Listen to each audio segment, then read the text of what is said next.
Poker2Nite presents Poker2Nite.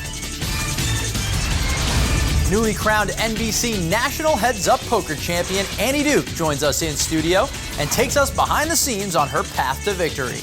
A group of thieves gets all Ocean's 11 by trying to rob an EPT event. Poker-playing Olympic gold medalist Hannah Teeter will join us via Skype.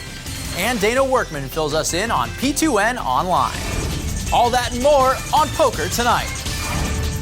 Thank you for joining us on Poker2Nite. I'm Scott Huff. He's Joe Sebok, and right over there is the lovely Dana Workman. Hey everyone, stay tuned for P2N Online, and I'll reveal whether or not you think Mr. Sebok should keep his beard. Oh, yippee! I've got something to look forward to.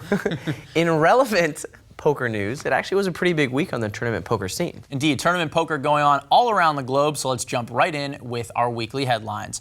The NBC National Heads-Up Poker Championship took place this weekend at Caesars Palace in Las Vegas. The 64-person field competed for a $500,000 first-place prize. Now, last week on the show, we dogged the invites of former World Series of Poker champs, yet 4 of them make it down to the Elite Eight. Sebok, Peter Eastgate, Scotty Wynn, Doyle Brunson, and Jerry Yang.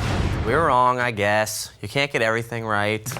We apologize, really. We did. We made a mistake. We have to give it up to the champs. And the final 4 players, it was Annie Duke versus Dennis Phillips, and 2 multiple World Series of Poker bracelet winners. Scotty Wynn took on Eric Seidel, but in the end, it was Annie versus her good friend Eric Seidel for all the cheddar, Sebok. Well, before we even get to that, I think we should note that all of the final 4 players were all above 40. In a game where we always say the youngsters are taking over, it seemed to not be that way in this tournament. I digress, though. Eric Seidel, Annie Duke, incredible match. Annie wins the first one. It's a best-of-3 format. Eric roars back to take the second one, and he really has her on the ropes in the third when he gets her all in with his ace-king of diamonds versus her queen-9 of diamonds.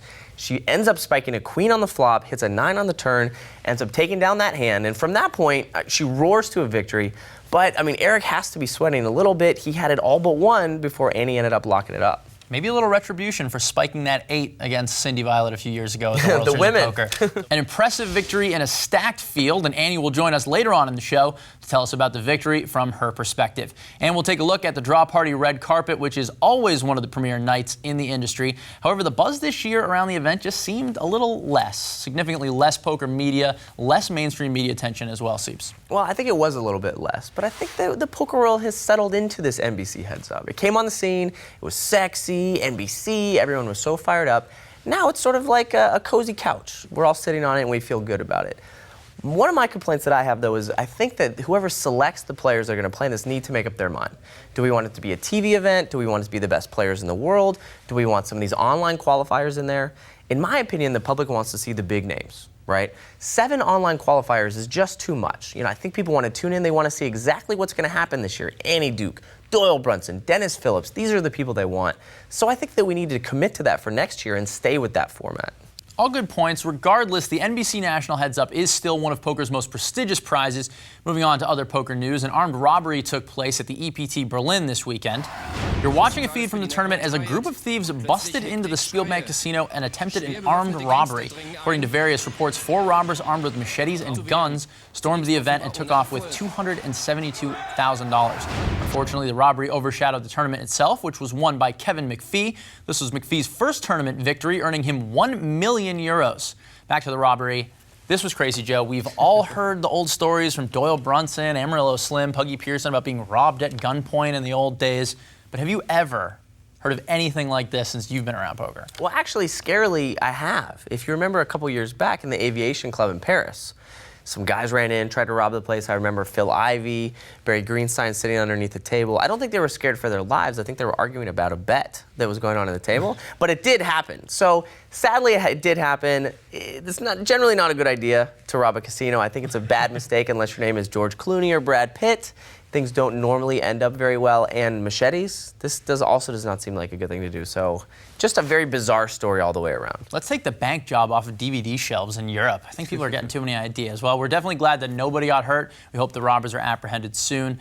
2 World Poker Tour events wrapped up last week as well. First, the Celebrity Invitational ended with LaRon Washington, a qualifier from ClubWPT.com, taking top prize for $100,000. Trishelle Canatella finished third for $20,000. In the LA Poker Classic main event, Hungarian Andras Karakny captured his first WPT title and banked over $1.78 million for the win.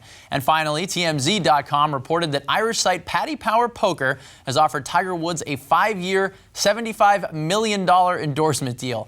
Paddy Power Poker claims that Tiger turned the deal down, but they plan to counter with an even bigger offer. Now, Siebes, is this just a publicity stunt, or do you think Paddy Power Poker is for real here? That is a lot of money. That is a lot of money. And for any other person in the world, I would say ship that money, ship that 75 mil. But for Tiger, he's got a lot of cash. He's also got a lot of problems. Work on your swing, work on your kids, work on your wife. He might be the only person in the world that I would say turn this thing down. You have more pressing matters to deal with. But anybody else, ship the 75 mil. And Joe Sebok, a big fan of these endorsement deals from Paddy Power.